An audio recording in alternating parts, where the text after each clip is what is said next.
Professionals who are registered and licensed to practice a regulated profession in the Philippines hold a certificate of registration and professional identification card from the Professional Regulation Commission.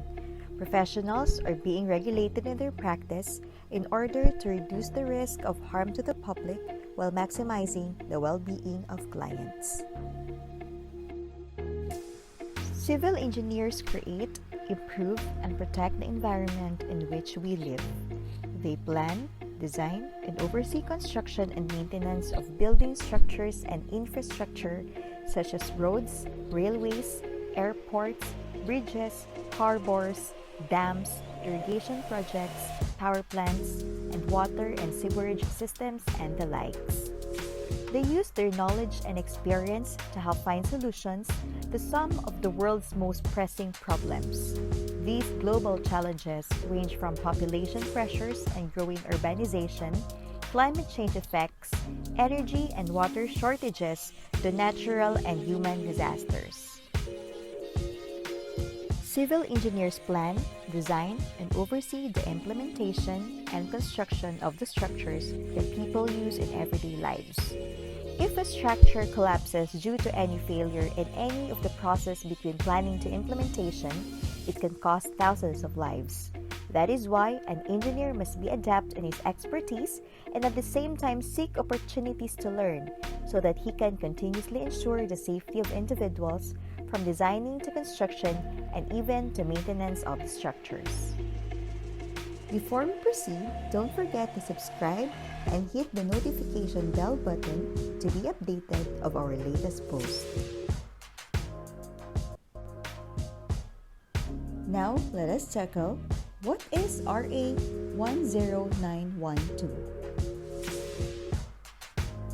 One of the requirements to continuously practice a profession in the Philippines is to comply with RA 10912. At this time, we will discuss about the operational guidelines in the implementation of RA 10912 for civil engineers as prescribed by the Professional Regulatory Boards of Civil Engineering Continuing Professional Development Council.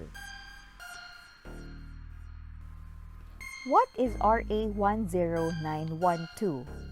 It is an act mandating and strengthening the Continuing Professional Development Program for all regulated professions, creating Continuing Professional Development Council, and appropriating funds thereof and for other related purposes.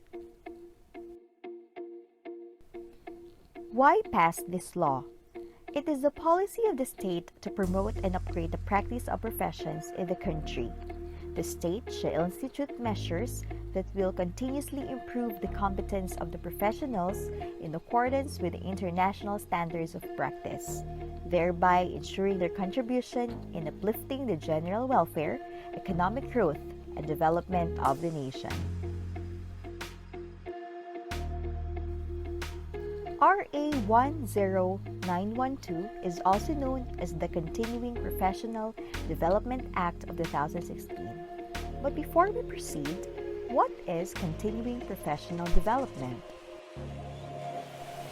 Continuing Professional Development, or CPD, refers to the inculcation of advanced knowledge, skills, and ethical values in a post-licensure specialization or in an inter- or multidisciplinary field of study for assimilation into professional practice, self-directed research, and/or lifelong learning. Every professional in the Philippines is required to undergo continuing professional development in order to earn CPD credit units that will be used to renew the professional license every 3 years. But let us first define what CPD credit units mean. CPD credit unit refers to the value of an amount of learning that can be transferred to a qualification achieved from formal, informal, or non-formal learning setting, wherein credits can be accumulated to predetermined levels for the award of a qualification. According to this law, the CPD is made as a mandatory requirement in the renewal of the PICs of all registered and licensed professionals under the regulation of the PRC. How can one acquire CPD points? The CPD programs consist of activities that range from structured to non-structured activities which have learning processes and outcomes.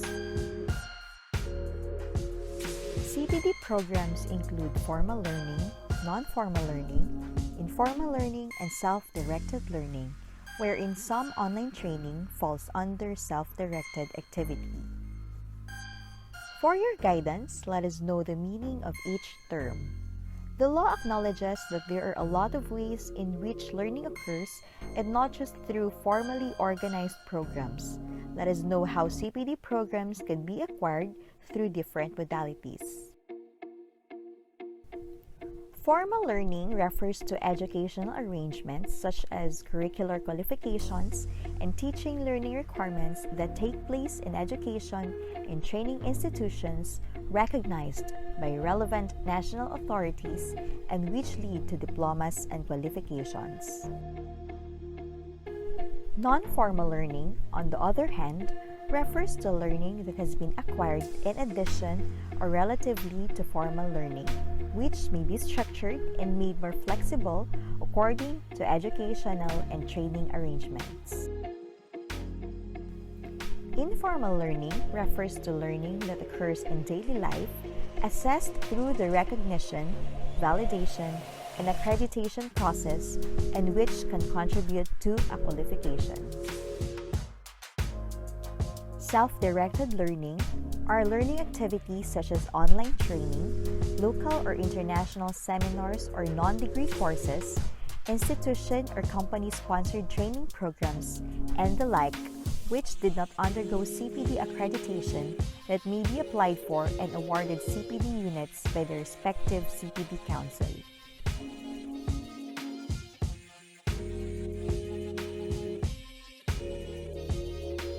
The maximum creditable units for self-directed learning is 20 credit units within the compliance period. Nowadays, a number of online trainings are being conducted. These activities can be applied for CPD units in the form of self-directed learning. But how to apply for self-directed CPD points? First, you have to participate in such activities. In applying for CPD points, you have to present your certificate of attendance with number of hours, then present seminar program, and also present a list of participants in order to validate your participation in such activity. The credit units will be evaluated by the CPD Council. Don't forget to download the form for self-directed learning in PRC website. Accomplish the form and together with supporting documents, pass them for evaluation of the CPD Council. It is the state's interest to enhance and upgrade the competencies and qualifications of professionals for the practice of their professions and to ensure maintenance of core competencies and development of advanced and new competencies in order to respond to national, regional, and international labor market needs. That is why the program of continuing education must be complied with in order to uplift the general welfare and contribute to the economic growth and development of the nation. So there you have it. I hope that you're able to learn something from this. Thank you and see you in the next video. This is eTalks, where we value your professional growth.